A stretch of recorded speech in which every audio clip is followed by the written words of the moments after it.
امریکہ اور ایران کے درمیان ہونے والے مذاکرات کے دوران جہاں کئی اہم امور تنازع کا باعث ہیں، وہیں آبنائے ہرمز کی بندش ایک اہم مسئلہ بن کر سامنے آیا ہے۔ ابتدائی طور پر ایران کی جانب سے آبنائے ہرمز کی بندش کے بعد تیل کی قیمتیں $67 فی بیرل سے $100 فی بیرل سے بھی اوپر جا چکی۔ اس دوران آبنائے ہرمز سے نکلنے والے کئی ٹینکرز کو ایرانی حملوں کا بھی سامنا ہے، اور صرف وہ ٹینکرز آبنائے ہرمز سے گزر سکتے تھے جن کو ایرانی حکام کی منظوری حاصل تھی۔ مگر پھر 12 اپریل کو اس تمام کہانی میں ایک نیا ٹوسٹ آیا، جو امریکی صدر ڈونلڈ ٹرمپ نے اعلان کیا کہ وہ بھی آبنائے ہرمز کا نیول بلاکیڈ شروع کرنے والے ہیں، اور اس کا مقصد ایرانی بندرگاہوں سے آبنائے ہرمز کراس کرنے والے جہازوں کو روکنا ہے۔ اس دوران امریکہ کی جانب سے کم از کم 3 ایرانی ٹینکرز کو روکا جا چکا ہے اور ان پر قبضہ بھی کیا گیا ہے۔ مگر سوال یہ ہے کہ پہلے ایران اور پھر اب امریکہ نے آبنائے ہرمز کو کیوں بند کیا؟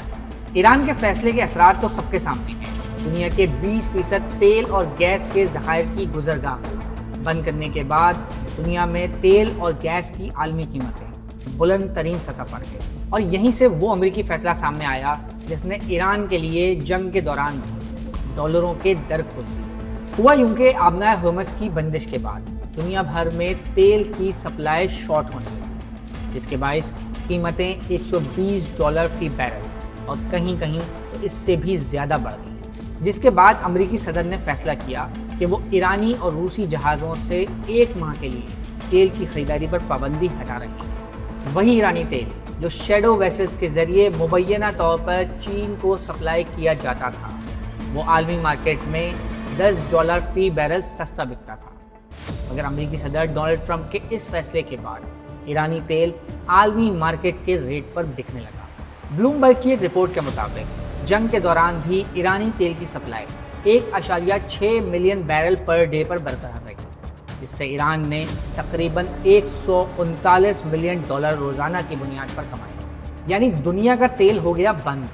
مگر ایرانی تیل کی سپلائی نہ صرف برقرار رہی بلکہ وہ زیادہ قیمت میں بھی بکنے لگا، اور اس سے ایران کو زیادہ پیسے حاصل ہوئے، اور یہی بات صدر ٹرمپ کو پسند نہیں آئی۔ لہٰذا انہوں نے یہ فیصلہ کیا کہ وہ امریکی نیول بلاکیڈ کے ذریعے اب ایرانی جہازوں کو بھی کھلے سمندر تک رسائی نہیں دیں گے۔ ماہرین کے مطابق جہاں ایک طرف اس فیصلے کا مقصد ایران کو قیمتی زر مبادلہ کے ذخائر سے محروم کرنا ہے، وہیں یہ بات اہم ہے کہ ایران کے تیل کی 80% تک سپلائی چین جاتی ہے، اور اس کا مقصد چین کے اوپر بھی دباؤ بڑھانا ہے تاکہ وہ ایران کے اوپر اپنا اثر و رسوخ استعمال کرتے ہوئے اسے مذاکرات کی میز پر واپس لے کر آئے۔ امریکہ کے اس نیول بلاکیڈ کو جہاں ایک طرف ایران نے بحری قزاقی سے تشبیہ دی ہے، تو دوسری طرف چین نے اس کو انتہائی خطرناک اور غیر ذمہ دارانہ اقدام قرار دیا ہے۔ ایران کی جانب سے اسلام آباد میں ہونے والے دوسرے مرحلے کے مذاکرات کے دوران یہ مطالبہ بھی کیا گیا تھا